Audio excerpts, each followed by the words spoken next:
Bonjour et bienvenue dans cette troisième session de la fonctionnalité RStudio X8 du mardi. À l'ordre du jour, nous allons voir les nouveautés de l'environnement de développement intégré de Delphi X8. Nous allons voir plus précisément les fonctionnalités Getit.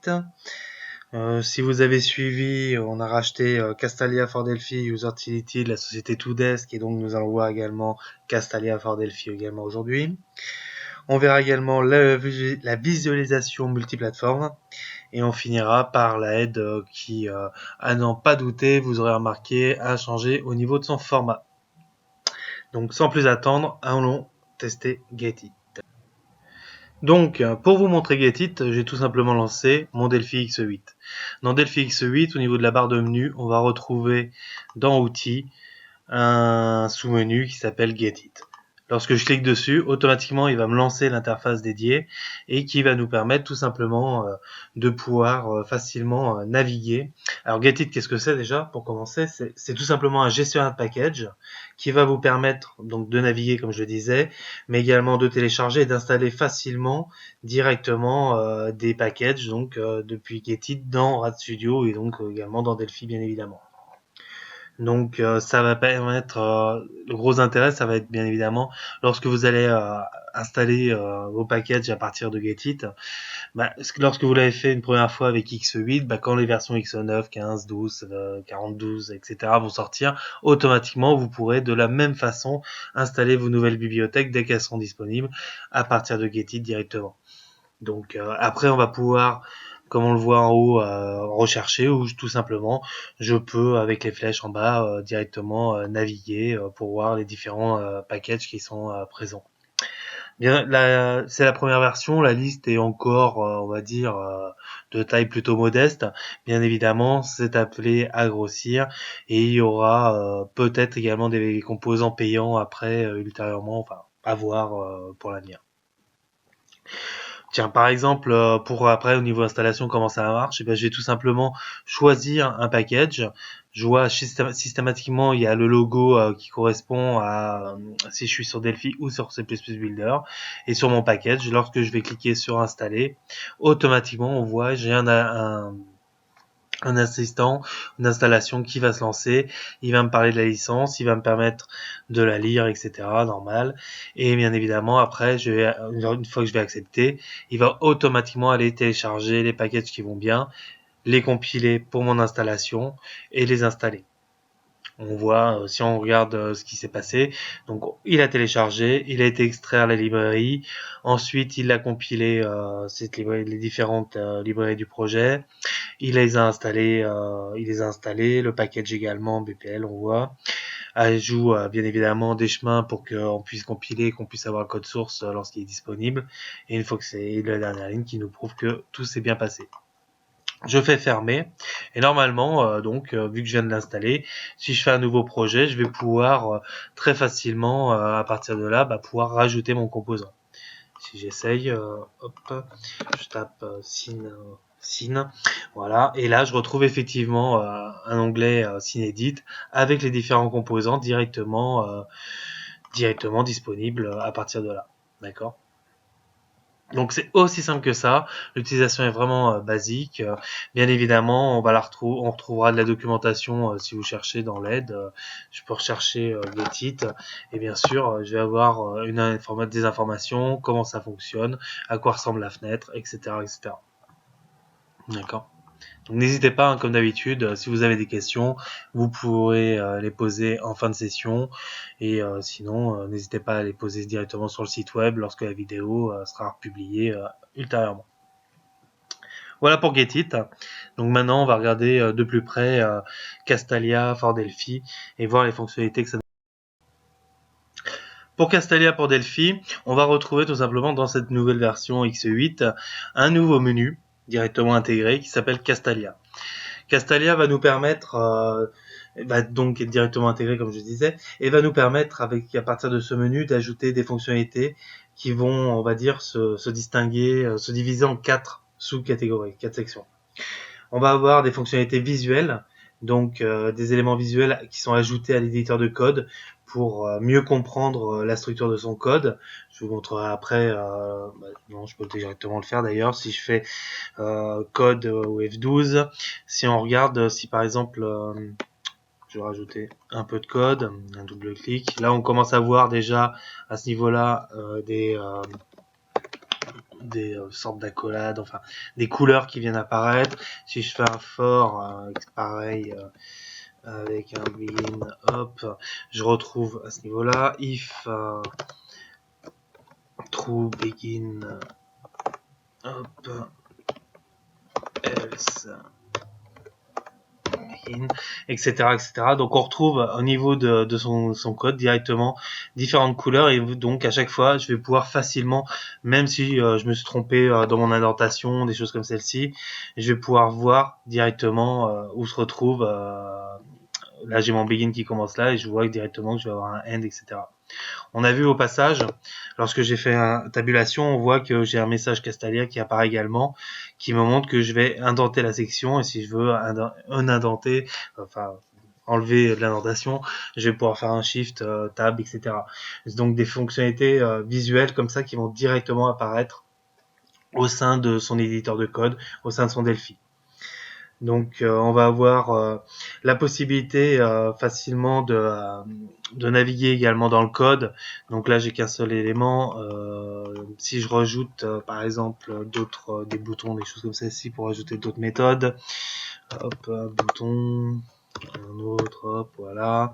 Je vais rajouter celui-ci, commentaire, hop, 12. Je vais rajouter un autre bouton, commentaire également, tiens, un petit begin, hop. Là on retrouve effectivement la coloration, des choses comme celle-ci directement. Tiens, c'est bizarre, pourquoi il m'a pas mis la couleur? Bon, bisous. Partout, parce que j'ai rien, peut-être, ça lui plaît pas. If.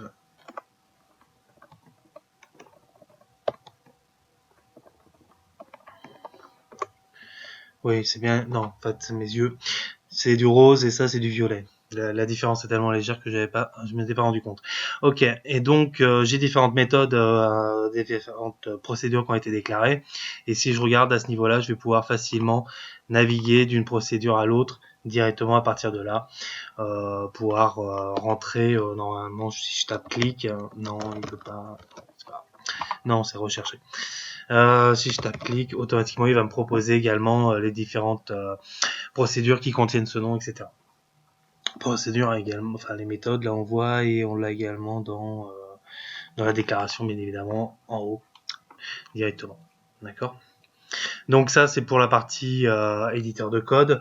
On va avoir des fonctionnalités non visuelles où par exemple dans l'éditeur de code, si je prends une sélection, je vais faire slash, et automatiquement on voit en haut d'ailleurs que le fait d'avoir appuyé sur la touche barre oblique slash m'a mis en commentaire tout le code qui était sélectionné. De la même façon, si par exemple je prends un bout de code, si j'ai un mémo, je crois. Non, comment il s'appelle mon mémo? Sin mémo, c'est pour ça. Hop, sinmemo.lines.add. D'accord, classiquement on fait ça. Et puis là j'ajoute ma valeur. Donc par exemple on va faire ça pour les différentes lignes, etc. Et en fait ce qui pourrait se passer, c'est que par exemple je sais pas dans quel contexte, avec des copier-coller par exemple, je vais faire ça, je vais avoir ma sélection comme ça. Si je mets une parenthèse, elle est là, automatiquement toute ma sélection il me la met entre parenthèses. Ça marche également avec les crochets, choses comme celle-ci, d'accord. Donc ça peut être assez intéressant.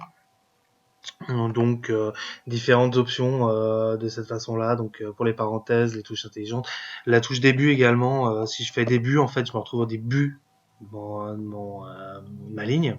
Mais si je rappuie une nouvelle fois sur début, en fait, je me retrouve au début de mon texte.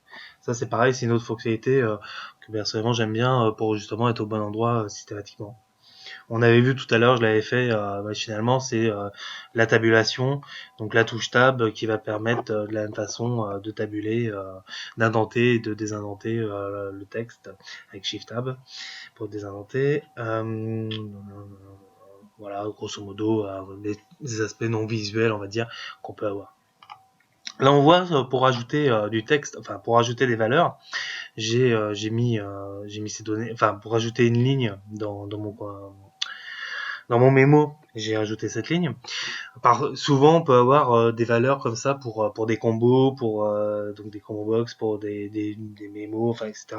Pour différentes choses. Moi, je le vois vraiment dans les drop-down et directement.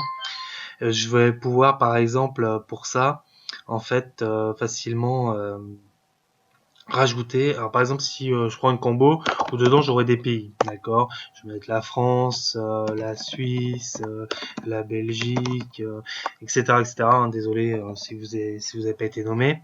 Je coupe ce texte, d'accord. Donc je le mets dans mon clipboard et je vais avoir d'autres options avec Castalia. Donc là, je passe par le menu et on va voir en fait que je vais avoir France, Suisse, Belgique.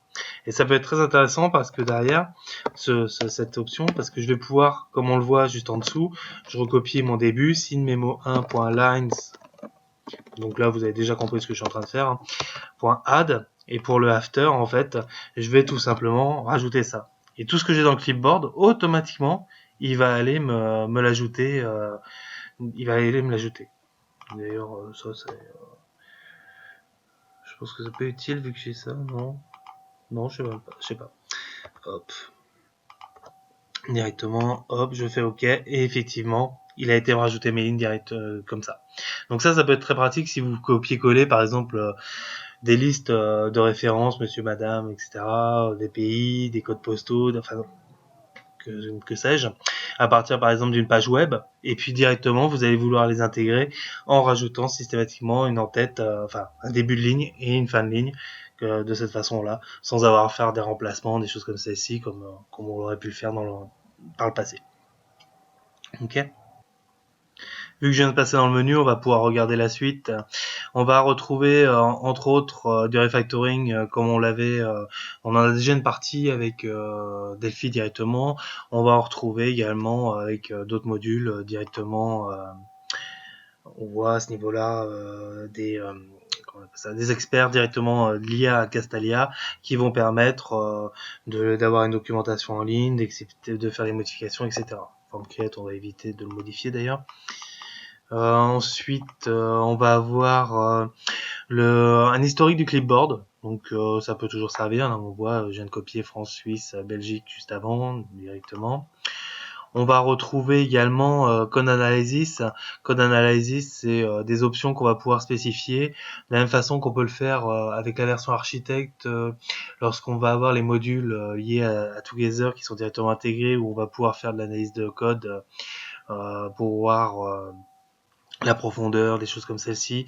On voit là directement le code, les résultats. C'est des paramètres qui sont bien évidemment personnalisables. Lorsque je regarde les options de Castalia, je vais retrouver dans le code analysis les unités à ignorer, etc. Et surtout les quelques valeurs justement qui correspondent au seuil de déclenchement.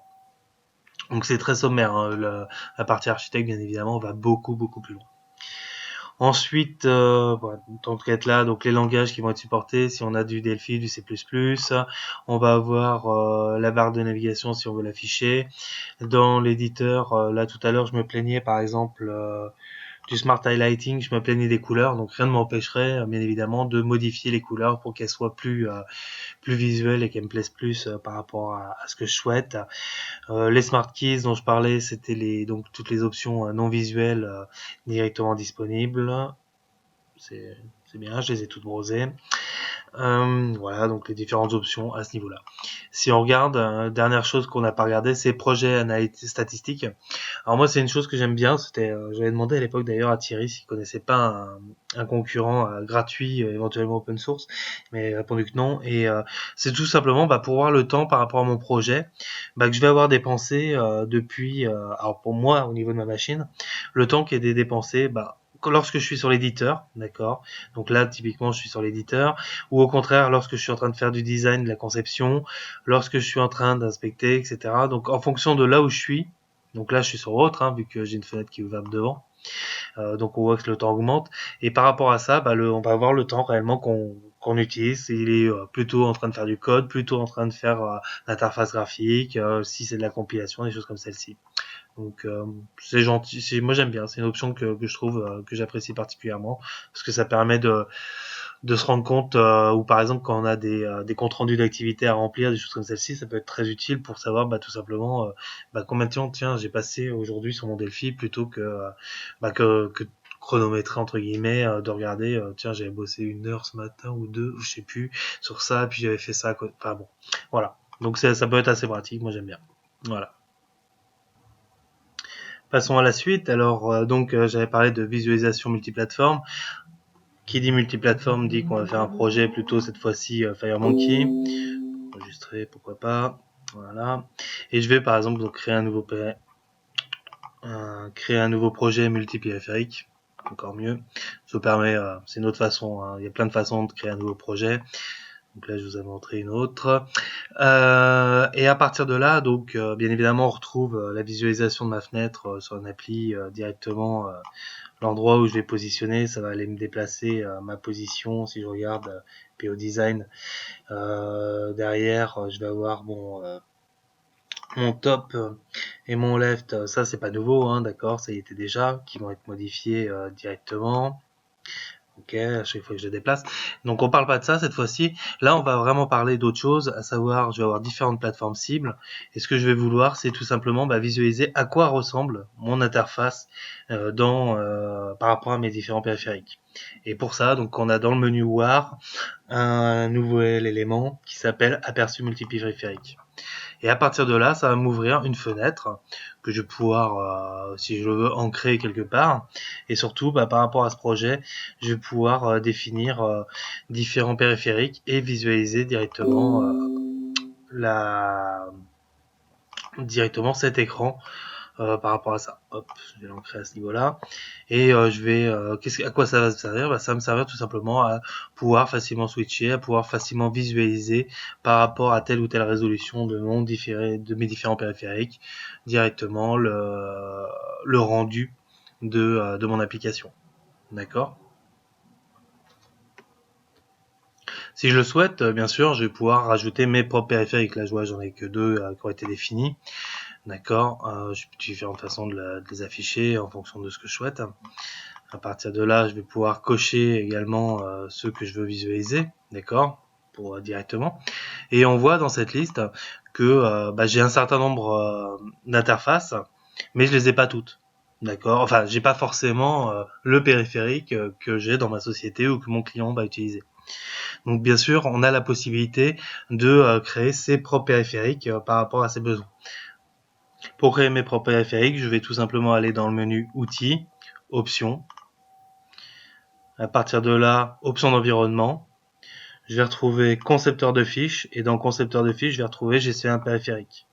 Là, on voit tous ceux qui ont été déjà définis par défaut directement par Embarcadero. Et j'ai la possibilité de créer les miens en leur donnant un nom, d'accord, et puis derrière en spécifiant pour quelle plateforme il va être dédié, d'accord, automobile, avec la possibilité ensuite de dire si le mode portrait il existe ou pas.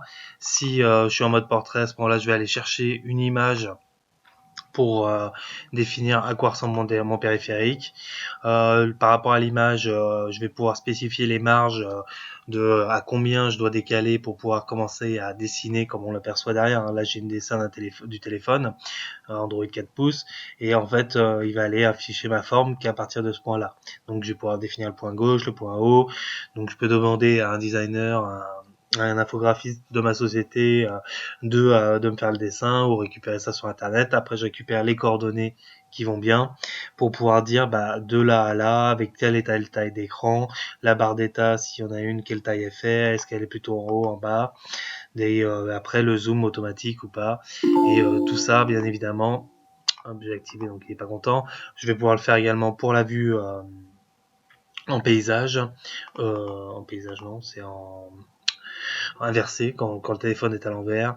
Paysage aligné à gauche, paysage aligné à droite, directement visuel. Pour automobile en général, il y aurait plutôt qu'un seul écran. D'accord? C'est aussi simple que ça. Et après, vous avez dans votre liste la possibilité de l'utiliser et de le définir. Ok? Voilà. Donc pareil, à la fin, si vous avez des questions, n'hésitez pas. Bien sûr, on retrouve également les informations dans la doc. Si je regarde dans l'aide principale de Delphi, je vais pouvoir aller, tiens, encore une autre façon de faire, aller dans le sommaire. Là, j'ai les nouveautés. Dans mes nouveautés, je vais retrouver l'ensemble des différentes nouveautés, que ça soit au niveau de l'EDI, mais bien évidemment les nouveautés, les RTL, les nouveautés de liées à OS X ou des choses comme celle-ci. Et bien évidemment, je vais retrouver dedans mes nouveautés, donc l'aperçu dont on vient de parler. Si je scroll, je vais pouvoir le voir. Il est là, aperçu multipériphérique. Donc c'est bien des modifications relatives à l'EDI. Je clique dessus et automatiquement, je vais pouvoir visualiser les informations dont on vient de parler. D'accord. Et vu que là, on est en train d'en parler, je viens de vous le montrer, on est dans la documentation, et cette documentation, on voit que on est revenu sur une documentation, sur un fichier d'aide, tout ce qui est le plus classique dans Windows, comme on avait dans le temps. Donc la documentation a également donc évolué. On n'est plus sur avant, on utilisait Microsoft Document Explorer. C'est fini. Maintenant, on est revenu sur des fichiers CHM. Vous avez également la possibilité, bien sûr, d'aller sur le site web Embarcadero pour pouvoir directement retrouver. Hop, si je vais dans Docs, voilà, DocWiki. DocWiki qui vous permet d'avoir la documentation la plus à jour, d'accord, directement à partir d'ici. Je vais pouvoir retrouver ma documentation. C'est en général moi par là que je vais utiliser. Alors soit je fais F1 et je vais retrouver ma doc directement, et sinon lorsque je vais faire des recherches, je vais plutôt utiliser cette doc là parce que c'est la plus à jour, bien évidemment, vu qu'elle est en ligne. Lorsque Embarcadero fait des modifications, on va déjà les faire sur le wiki, et ensuite ce wiki va servir à générer cette documentation qui elle va être prise à un instant donné et mise avec le produit. D'accord. Donc personnellement, moi je préfère utiliser le site web, ou faire après, bien évidemment, je m'en sers lorsque je vais faire F1 sur tel ou tel mot-clé, telle unité, pour avoir de l'information, bien sûr. Ok. Donc nouvelle documentation, enfin nouveau format, pour être plus précis, et je vais retrouver dedans, bien sûr, mon sommaire, tout ce qui est plus classique, les index, et bien évidemment la recherche, comme vous m'avez vu l'utiliser jusqu'à maintenant. Voilà. Donc pareil, si vous avez des questions, n'hésitez pas, Thierry moi-même sommes là pour y répondre. J'espère que cette session vous a plu. N'hésitez pas à regarder les autres sessions sur le site web, et n'hésitez pas à nous poser des questions à la fin des événements en ligne chaque mardi après-midi. Allez, au revoir.